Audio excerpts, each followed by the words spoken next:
Last lecture में हम लोग न्यूमेरिकल कर लिए थे ऑन कन्वर्जन ऑफ यूनिट पे। तो आज हम लोग पढ़ेंगे checking the dimensional correctness of a physical relation. तो फिजिकल रिलेशन का चेक करेंगे कि डायमेंशन सही है या नहीं, डायमेंशन करेक्टनेस ये चेक करना है। तो इसमें कुछ पॉइंट्स है, वो पॉइंट्स पढ़ लेते हैं एक्चुअली, उसी से हम लोग चेक करेंगे कि फिजिकल रिलेशन सही है या गलत है। तो फर्स्ट पॉइंट में लिखते हैं कि by the principal of homogeneity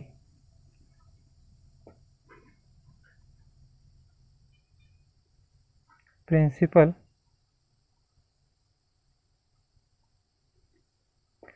of homogeneity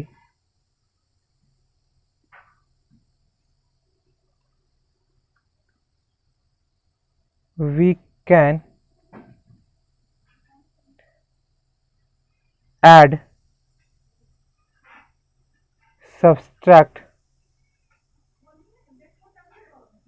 or equate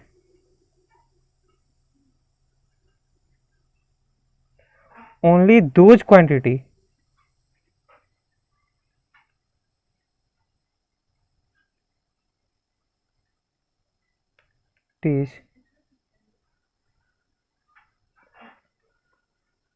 which have same dimension।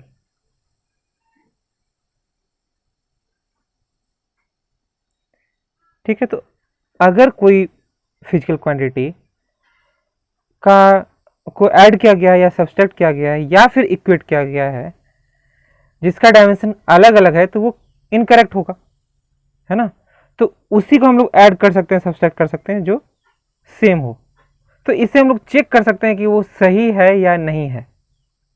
इसलिए प्रिंसिपल ऑफ होमोजेनिटी वैसे भी बहुत ही इंपॉर्टेंट है हम लोग के पूरे फिजिक्स में, पूरा फिजिक्स में इंपॉर्टेंट आएगा, उसका इंपॉर्टेंस है ना। नेक्स्ट पॉइंट में हम लोग लिखेंगे कि पावर्स आर डायमेंशनलेस।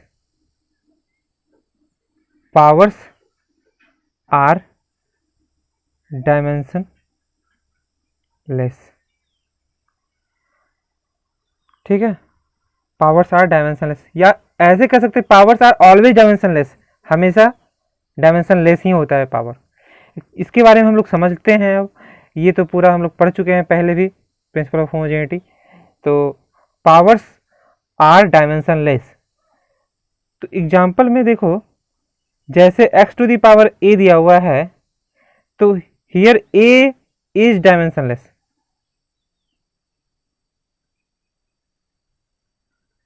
a क्या होगा? डायमेंशनलेस क्वांटिटी होगा। ठीक है, ये होता है तुम्हारा। अब x to the power a by b है, तो इसका मतलब ये है कि a बाई b का जो डायमेंशन होगा ये इज डायमेंशनलेस।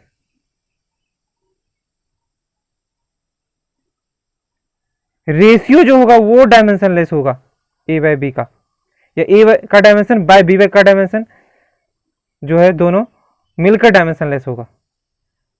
यहां पे सिर्फ a by b is dimensionless कह सकते थे, जो a बाई b आ रहा है, मतलब a का डायमेंशन बाय b का dimension is equal to m पे पावर 0, l पे पावर 0, t पे पावर 0, जितने भी डायमेंशन होगा सब पे पावर 0, मतलब 1।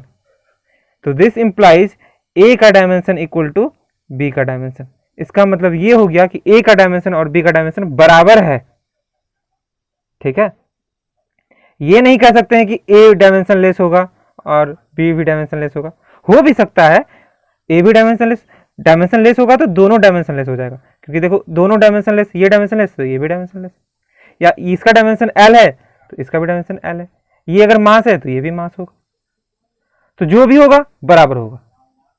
इसका वैल्यू बराबर नहीं होगा पर डायमेंशन बराबर होगा। वैल्यू पे हम लोग नहीं जा रहे हैं, वैल्यू हो भी सकता है नहीं हो सकता है, उससे फर्क नहीं पड़ता है हम लोग को डायमेंशन से मतलब है कि डायमेंशन बराबर। तो उसी तरह x to the power a into b है, तो मतलब a इंटू बी जो है डायमेंशनलेस क्वांटिटी है।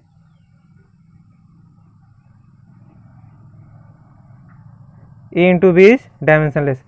इसका मतलब ये डायमेंशनलेस है, दोनों को मल्टीप्लाई करने के बाद मतलब a का डायमेंशन इंटू बी का डायमेंशन वो 1 है, मतलब a का dimension equal to 1 by b का डायमेंशन इनवर्सली है, या फिर a का dimension equal to a to the power minus b to the power minus 1 का डायमेंशन। मतलब b अगर मीटर है तो a मीटर इनवर्स है, b अगर m है तो a m पे पावर माइनस 1 है, ताकि दोनों का प्रोडक्ट क्या हो, डायमेंशनलेस हो जाए, ये मतलब है यहां पे। ठीक है, उसी तरह आगे हम लोग चलते हैं, देखते हैं एक और एग्जांपल ले लेते हैं। y पे पावर a प्लस बी या माइनस बी ऐसा दिया हुआ है, तो इसका मतलब ए बी a प्लस या माइनस बी जो है इज डायमेंशनलेस क्वांटिटी।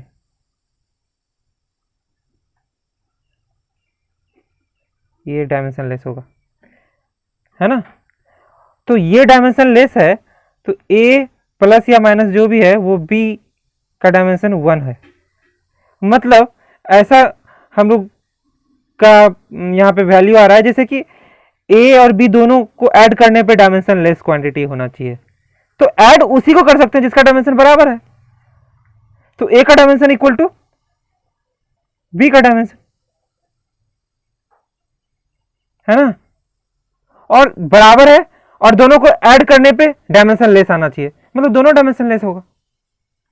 यहां पे दोनों डायमेंशन लेस ही होगा, है ना। अगर किसी का भी डायमेंशन एल आ गया, दूसरे का डायमेंशन भी एल ही होगा, क्योंकि ऐड किया हुआ है। तो एल एल मिलकर कभी भी डायमेंशन लेस क्वांटिटी नहीं हो सकता। जैसे अगर हम लोग इसका लेंथ और दूसरे पेन का लेंथ मेजर कर रहे हैं और मेजर करके ऐड कर रहे हैं, तो इसका आया 10 सेंटीमीटर, इसका आया 9 सेंटीमीटर, तो दोनों को ऐड करेंगे तो 19 सेंटीमीटर आएगा। ऐसा नहीं कि सिर्फ 19 ही आएगा, डायमेंशन लेस नहीं हो सकता वो ना, तो इसीलिए दोनों डायमेंशन लेस ही होगा। ठीक है, किसी का भी डायमेंशन नहीं होगा। ये पावर्स हो गया, powers are dimensionless. Next चलते हैं इसमें, तो नेक्स्ट है तुम्हारा तीसरा पॉइंट में कि all trigonometric functions metric functions are dimensionless. ठीक है, ट्रिग्नोमेट्रिक फंक्शंस जो है, जो रेशियो है उसका वो डायमेंशन लेस होगा।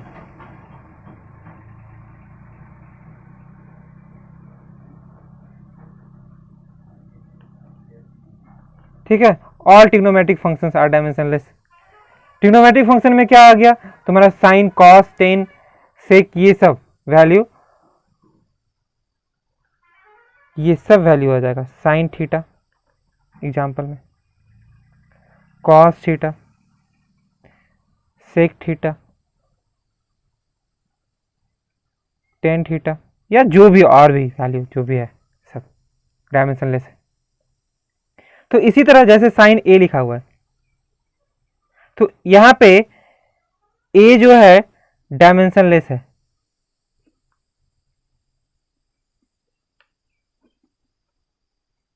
डायमेंशन लेस क्वांटिटी है, a dimensionless quantity. Sine ए,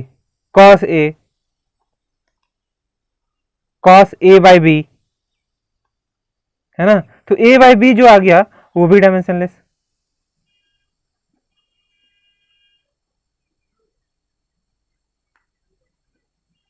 है ना, डायमेंशन लेस। मतलब ठीक उसी तरह जितना हम लोग पहले पढ़ चुके हैं, तो ए का डायमेंशन इक्वल हो जाएगा बी के डायमेंशन के। ठीक है, तो अब आगे चलते हैं। आगे जिस तरह हम लोग ट्रिग्नोमेट्रिक फंक्शन देखे, उसी तरह जितने भी फंक्शन होंगे अब वो सारा डायमेंशन लेस होगा। ट्रिग्नोमेट्रिक फंक्शन के बाद एक्सपोनेंशियल वैल्यू जो होता है, एक्सपोनेंशियल फंक्शंस आर डायमेंशनलेस। ठीक है, एक्सपोनेंशियल फंक्शन जैसे एग्जांपल में e to the power a या e to the power x, x dimensionless quantity, पूरा वैल्यू ही ये डायमेंशनलेस होगा, है ना। e to the power theta dimensionless quantity, e to the power a dimensionless quantity, यहाँ पे पूरा वैल्यू ही ये डायमेंशनलेस होना चाहिए, मतलब e to the power x dimensionless, e to the power theta dimensionless, e to the power a dimensionless, और a भी a dimensionless quantity, a is dimensionless, a x a theta सब dimensionless. Next है logarithmic function जो आता है, logarithmic functions are dimensionless. Example में फिर वही log x x dimensionless, log a by b dimensionless, यहाँ पे भी वो इस तरह कर सकते थे e to the power a by b, तो a बाई बी डायमेंशनलेस। ठीक है, तो ये सब डायमेंशनलेस होगा। यहाँ पे x डायमेंशनलेस हो गया, तो यहाँ पे लिखेंगे x डायमेंशनलेस, और यहाँ पे a बाई बी भी डायमेंशनलेस, मतलब a का डायमेंशन इक्वल टू b का डायमेंशन, है ना। यहाँ से a का डायमेंशन बाय b का डायमेंशन जो है वो 1 आ रहा है, इसलिए। ट्रिग्नोमेट्रिक फंक्शन में हम लोग इनवर्स फंक्शन भी देख सकते थे, इनवर्स फंक्शन आर डायमेंशनलेस, ये भी कह सकते हैं यहाँ पे।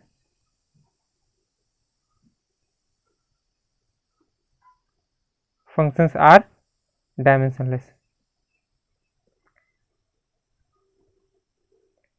मतलब एग्जाम्पल हो गया साइन इनवर्स x,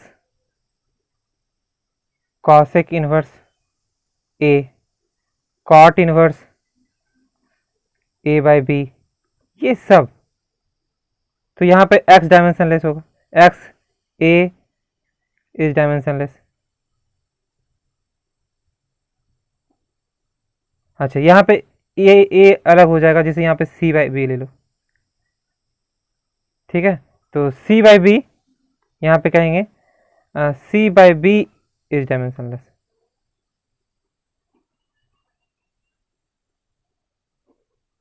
है ना। मतलब c का डायमेंशन बाय b का डायमेंशन इक्वल टू 1, तो c का डायमेंशन बराबर हो जाएगा b का डायमेंशन। इस तरह का ये पूरा इनवर्स फंक्शन ही डायमेंशनलेस होता है, साइन इनवर्स एक्स ये पूरा डायमेंशनलेस है, इसके अंदर भी डायमेंशनलेस ही रहता है। ठीक है, तो एक एग्जांपल देखते हैं इसमें। तो एग्जांपल में है जैसे s equal to u t plus half a t, ऐसा। तो कह रहा है कि क्या ये check this equation is correct और नॉट, डायमेंशनल करेक्टनेस चेक करना है। Check dimensional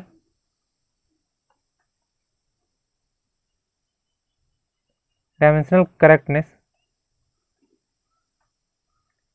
of this given equation, जो इक्वेशन दिया हुआ है s equal to u t plus half a t. तो डायमेंशनल करेक्टनेस में एस सॉल्यूशन में देखो ये हो जाएगा s equal to u t plus half a T, यही है ना। तो डायमेंशन इक्वेट जो करते हैं वो डायमेंशन सेम होता है, और जो ऐड करते हैं वो भी डायमेंशन सेम होता है। मतलब यू टी का डायमेंशन इक्वल होना चाहिए हाफ ए टी का डायमेंशन का, और जो इक्वेट किए हैं वो भी डायमेंशन इक्वल होगा।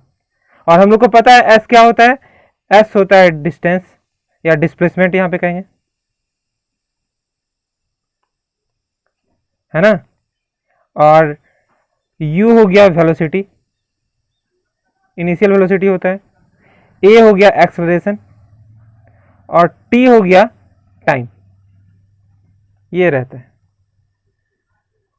तो s का यूनिट डायमेंशन हो जाएगा l,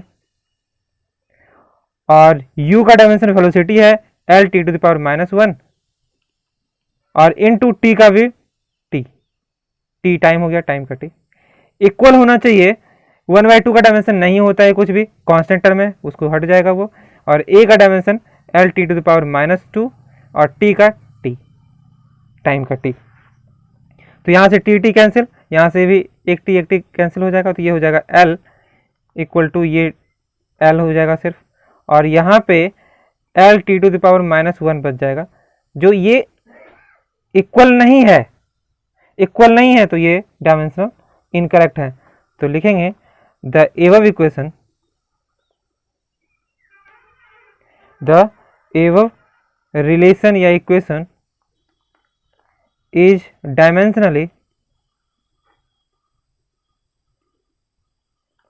इनकरेक्ट। ठीक है, ये हो जाएगा। तो रहने देते हैं आज के लिए इतना ही, नेक्स्ट लेक्चर में इसका और भी न्यूमेरिकल और प्रॉब्लम करेंगे।